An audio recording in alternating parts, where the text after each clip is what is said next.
So I managed to take my Google Pixel 7a on a trip to Garner State Park this past weekend, and I was able to capture a lot of excellent photos and video with this phone. And today we're going to be talking about my first impressions and thoughts of the Google Pixel 7a. How's it going, guys? Welcome back to Sick Eric Tech. And today we are talking about the Google Pixel 7a, and I'm very impressed with this device. As far as performance goes and everything, the cameras on this guy, the battery life was actually really good on this guy too. I'm very impressed with the Google Pixel 7a. This phone is definitely way better than the Galaxy A54 by a lot. This phone is definitely a lot better when it comes down to performance, to maybe battery life are about the same, but as the performance goes and everything else with this device is just way better. This phone feels a lot smoother than the Galaxy A54 by a lot. This phone just flies. The 90 Hz refresh actually looks and feels better than the 120 Hz on the Samsung Galaxy A54, and these phones are about the same price. Okay, this phone is about $499. I think it could have been priced about $450 like last year.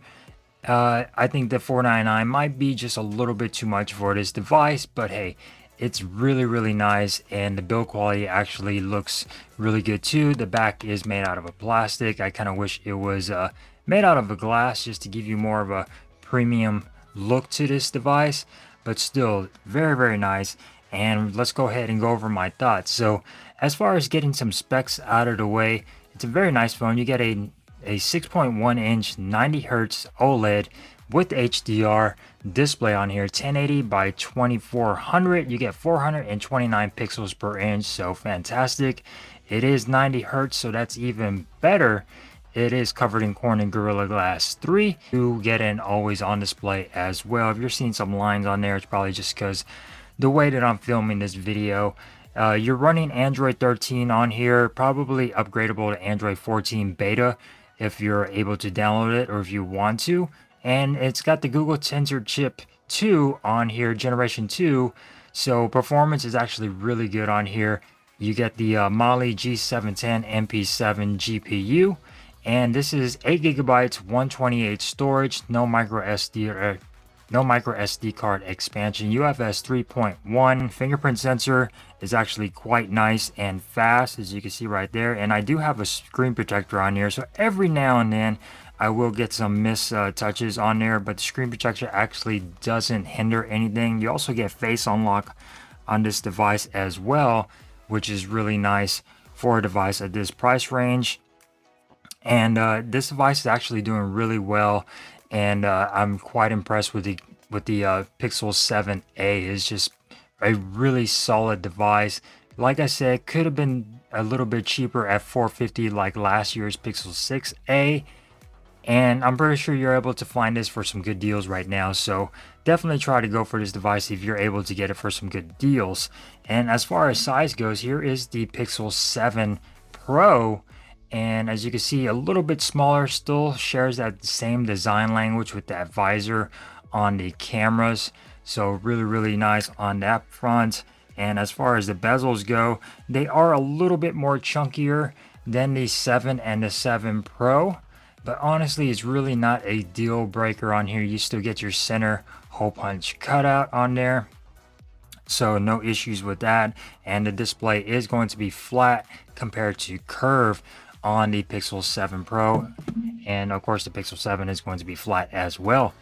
So as far as the cameras go, you get a 64 megapixel main sensor. It is a new sensor, so not the same one found on the 6a, and it has an aperture of f1.9, and this is able to let in a lot more light on here. You get PDAF and optical image stabilization. Your ultra wide is a 13 megapixel ultra wide with an aperture of f2.2. And this has a 120-degree field of view, so that's really nice for capturing some landscape shots, which you might be seeing on your screen right now. I'll be flashing some pictures taken with this device. And no other cameras on the back. It's just a dual camera setup, and I think that this is just fine. You got your ultra wide and your main sensor. Yes, a telephoto would have been nice, so all your zooming in is going to be done digitally, if you want to crop into photos, you can record all the way up to 4K 60 frames per second on the rear, and the front facing camera is going to be a 13 megapixel front facing camera with an aperture of f2.2, and you can record up to 4K 30 frames per second on this front facing camera, which is still great because it is still 4K. A lot of devices don't even do that nowadays, especially OnePlus and other devices. The speakers on here are actually quite nice.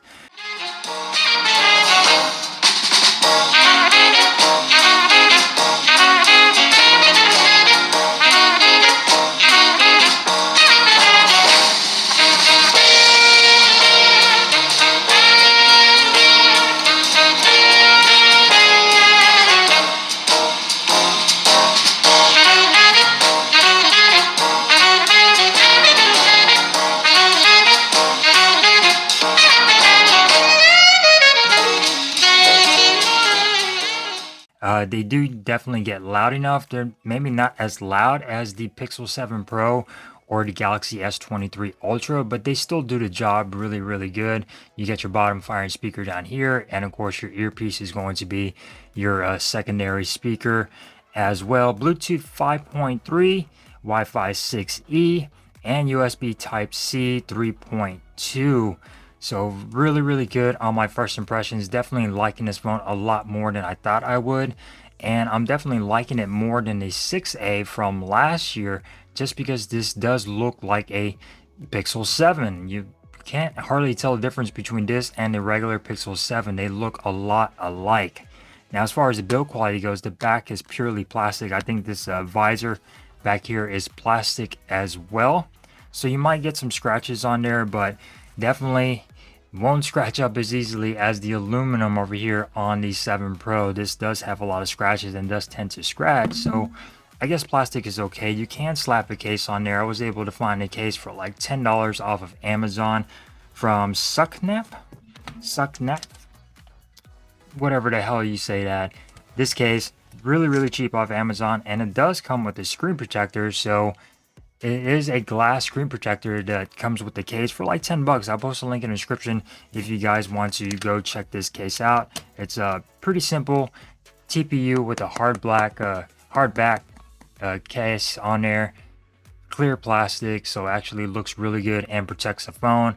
I rocked this phone the entire time I was at Garner, just so I won't scratch it, and the screen protector actually works really well with that fingerprint sensor, so no issues, and it does go pretty much almost to the edge, if you can see that right there with the little black trim all around the screen protector, and it actually works quite nicely. So nice protection for like $10, under $10, and like I said, links will be posted down below. So as far as battery life goes, this has a 4385, I know that's a weird number, 438500 milliamp hour battery, and it does support wired charging. Of course, no charger is going to be in the box, so you're going to have to use another charger, but I've got a lot of chargers around, and more than likely so do you. Wireless charging. This device has wireless charging, but it is only capped out at 7 watts, so it's not the fastest in the world, but it's there if you want it. So that is really, really nice. This is the C color. It also comes in a coral and a, I believe it's like a charcoal color, and white, I believe, which is, I think, porcelain is what they're calling it. But this C color actually looks white in some conditions, but it's more of a baby blue if you catch it just right. I don't know if the camera is doing this any justice, but it's a very light blue tint on here, and actually looks really good. The frame is constructed out of aluminum, so that's really, really nice. Same button placements as your normal Pixel, with the power up top, volume on the bottom, and here is the bottom right here. Very nicely done. You get a lot of antenna lines, symmetrical antenna lines up here, so that's pretty cool how they are in the center and they're not off-centered. Microphone, checking out the cameras over here, so really, really cool. You get your flash, your Google logo right there, and nothing else on the back of the phone. So yeah, first impressions of this device have been really, really good, and I'm definitely loving it so far. And it did well on my trip to Garner, so I was able to get a lot of nice shots. The battery life actually lasted. Signal, I can't tell you, just because there's really, really bad signal at that park. So as far as signal goes, I can't tell you. I literally got this phone on Friday, and then we left on Saturday. So I was not able to exactly go off signal too much, just because I pretty much set this up and then we left. So as far as that goes, battery life on this guy, really, really good on here. Cameras, I think, are really solid for what the device can do. The 4K video is actually really good. The picture taking, of course, expected from any other Pixel, are going to be fantastic photos. Now the 64 megapixel is going to be bent down to I believe it's like 12 or 16 megapixels. There is no option for a full high res for picture taking on here, so you can't use those full 64 megapixels on this camera. You can only use whatever it bends it down to. So that's kind of weird right there. But of course, you're still going to get a lot of really good photos, even though they are bent down, just because of Google's magic. Google is really good at photos and, you know, processing their photos and everything. So really, really good in the camera department. Definitely was not disappointed with this camera on a Pixel 7a. So yeah, I just wanted to give my first impressions, and I didn't really do an unboxing. You probably saw some on your screen, flash across your screen, as far as the simple unboxing, since there's really not much in the box, so I didn't do a full dedicated video. And like I said, I was pretty much on the go the entire time when I got this phone, and then we pretty much left, so I was able to just record a quick unboxing for B-roll. But yeah, the Google Pixel 7a, definitely really, really nice phone, and I think it's worth it. If you're able to get this at a lower price and not for $99, definitely a phone to check out. A solid mid-ranger from Google, but it does also have a almost flagship processor on there, so it gives you that performance, the same performance that you would get off the 7 Pro or the regular Pixel 7. So that's really nice that Google did that. So hopefully you guys enjoyed this video. If you did, give it a thumbs up. If you didn't, give it a thumbs down. And I will see you next time here on Sick Eric Tech. Peace.